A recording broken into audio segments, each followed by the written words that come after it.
అలాగే ఫెడరేషన్ వాళ్ళు కూడా నేను ఒకటే చెప్పాను. వాళ్ళకి కూడా రిక్వెస్ట్ ఏంటంటే, మీరు ఒక మెట్టు తగ్గండి. పెద్ద నిర్మాతలు ఒక మెట్టు ఎక్కండి.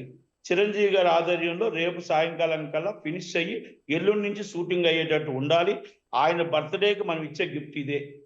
దయచేసి ఆయన ఆధ్వర్యంలో ఆయన బర్త్‌డేకి మనందరం ఆయన సంతోషంగా బర్త్‌డే చేయాలి.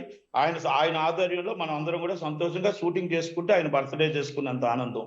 ఎందుకంటే 10 మంది బాగుంటే ఆయన బాగుంటాననుకునే వ్యక్తి, 10 మంది కోసం ఆలోచించే వ్యక్తి, 10 మంది ఏ కష్టంలో ఉంటే ఆ కష్టంలో చూద్దాం అన్న వ్యక్తి అలాంటి మన పెద్ద దిక్కుగా ఉండాలి అని అందరూ, నేను కాదండి, అందరూ ఆకర్షించుకుంటున్నారు.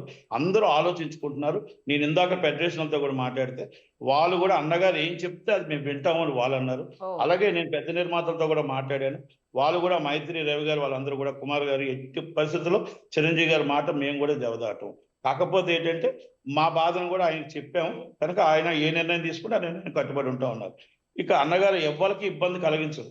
అందరి కోసం తెలుసు కాబట్టి షార్ట్‌లీ ప్రాబ్లమ్ సాల్వ్ అవుద్దని నేను అనుకుంటున్నాను. అందుకే 2 గంటలు ఎందుకు కూర్చున్నాము అంటే, ఆయన 2 గంటలు క్షుణ్ణంగా మొత్తం టోటల్‌గా అడిగి తెలుసుకొని, కష్ట సుఖాలు తెలుసుకొని, మొత్తం అంతా కూడా బాధని ఆయన రాసుకొని, ఆయన ఫోన్‌లో ఎక్కించుకొని, దాంట్లో ఇవాళ డిస్కషన్ చేయడానికి, అవతలతో డిస్కస్ చేయడానికి కూడా ఆయన మొత్తం ఆలోచన, నాకు తెలిసి 90% ఆయనకు ఆలోచన వచ్చింది. కార్మికుడికి ఎలా పెంచాలి? పెద్ద నిర్మాతను ఎలా కాపాడాలి? చిన్న నిర్మాతను ఏ విధంగా మనం బేస్ చేసుకోవాలి? ఆళ్ళ క్యూబ్ డబ్బులు కూడా రావట్లేదు.